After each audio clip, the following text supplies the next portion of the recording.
নোয়াখালী এবং কুমিল্লা বিভাগ নিয়ে যে দ্বন্দ্ব ইতিমধ্যে চলতেছে, এটির একেবারে সহজ সমাধান আমরা উপদেষ্টা মহোদয় এবং যারা সংশ্লিষ্ট যারা রয়েছেন তাদের প্রতি আমরা অনুরোধ করব।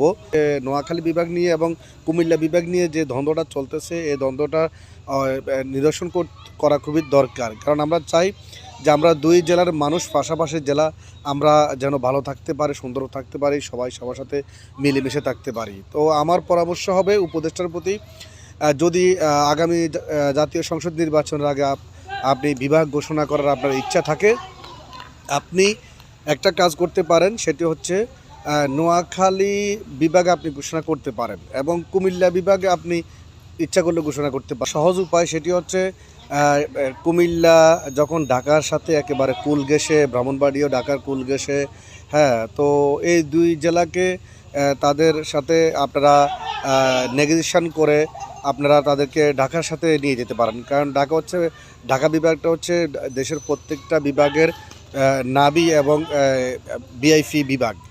সেই ঢাকা বিভাগের সাথে আপনারা কুমিল্লা এবং ব্রাহ্মণবাড়িয়াকে নিয়ে যেতে পারেন। তাহলে চাঁদপুর, লক্ষ্মীপুর, নোয়াখালী, ফেনী এই 4 জেলাকে নিয়ে নোয়াখালী বিভাগ ঘোষণা করতে পারেন। কারণ এটা হচ্ছে এই কারণে, আপনারা যদি এই বিভাগটা এভাবে যদি সমাধান না করেন, কারণ যদি এককভাবে কুমিল্লাকে ঘোষণা করেন, কুমিল্লার সাথে নোয়াখালী কখনো যাবে না, এটা ইতিমধ্যে আপনারা বুঝতে পারছেন। এবং নোয়াখালীকে বিভাগ ঘোষণা করলে নোয়াখালীর সাথে কুমিল্লা আসবে না, সেটাও বুঝতে পারছেন। তাহলে এটা একটা সমাধান দরকার।